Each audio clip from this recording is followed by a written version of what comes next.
kontrahin nyo nga to sinasabi ko. Nang lalo ko kayong ilubog.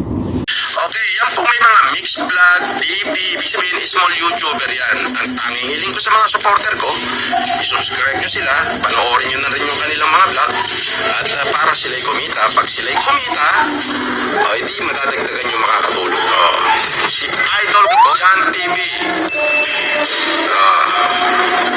Sabi niya, patulong sa channel ko, Idol, Boss FLM. Yan yung mga maliliit na YouTube channel. Magtulungan.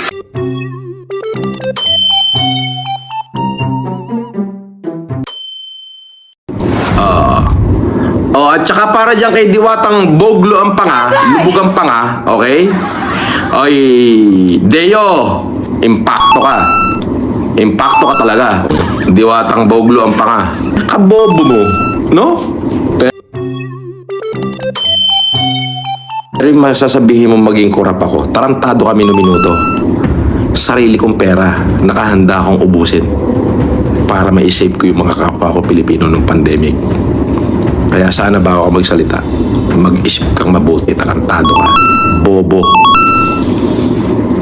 Bobo ka. Okay? Diba? Baka siguro yung amo mo ang kurap. Kaya naturuan ka kung paano mangurap. Kaya mo nasasabi yan. Diba? Bobo ka. Hindi kita sisipahin dito. Gusto ko marinig mo yung sasabihin ko. Bobo ka, inutil ka, minuto. Tinira ka naman ng vlogger na si Jalin Charita. Lumugan pa kanya. Mukhang adik yan. Pag nakita ko yan, dudurugin ko ang ngipin yan. Basta nakita ko yan sa personal, hahawakan ko sa buhok, tsaka ako pagsasampalin sa mukha. Okay, pakakain ko sa kanya lahat ng sinasabi niya sa akin. Eto, naririnig niya ako. Ipakita mo sa kanya yung video. Ano, pangalan? Jalin Charita. Ano yung lumugan pa nang yan Pag nakita ko ng personal yan, sakaling masalubong, makita ng mga tao ko, hahawakan ko sa ulo. Sasampalin ko ng kaliwat kanan. Sabihin mo sa kanya yan. Babangasin ko yung mukha niya. Ipakakain ko lahat na sinasabi niya sa akin. Kukunin ko yung cellphone niya, isusulok ko sa bunganga niya. Para ipakain ko sa kanya lahat ng mga vlog niya tungkol sa akin. Ganun lang kasimple yun. Pakisabi mo sa kanya niya. Na talaga. Di ba? Opinion ko yan. Gusto ko siya murahin. Niya uli. Jalin Charita. Na mo. Adik yan. Akala mong matalino, puta. Bobo yan, Gago yan di ba? Na mo, kare na mo.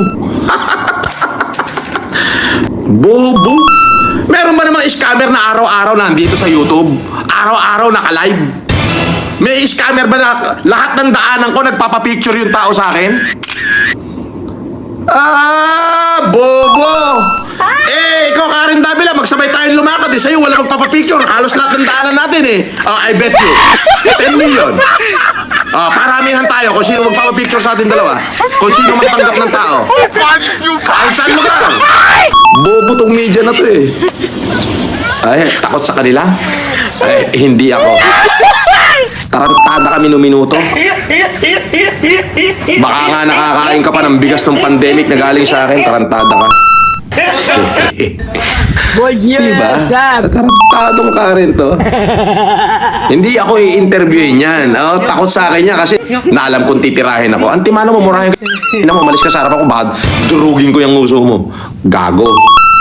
Ito ang word ko para sa pinakabobang reporter na si Karen. Boba. Ay, Tess, wag mo nang isingit yung nasukirat bungal. Walang kwentang tao yun.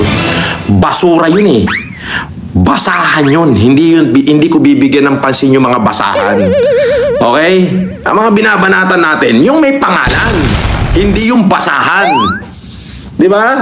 Katulad nung Jalin Charita, basahan yun, hindi pinapansin yun.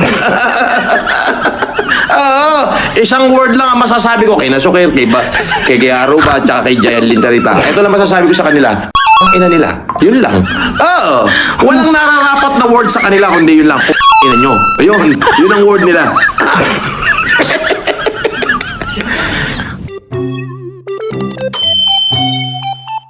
Ay, ina mo, labador.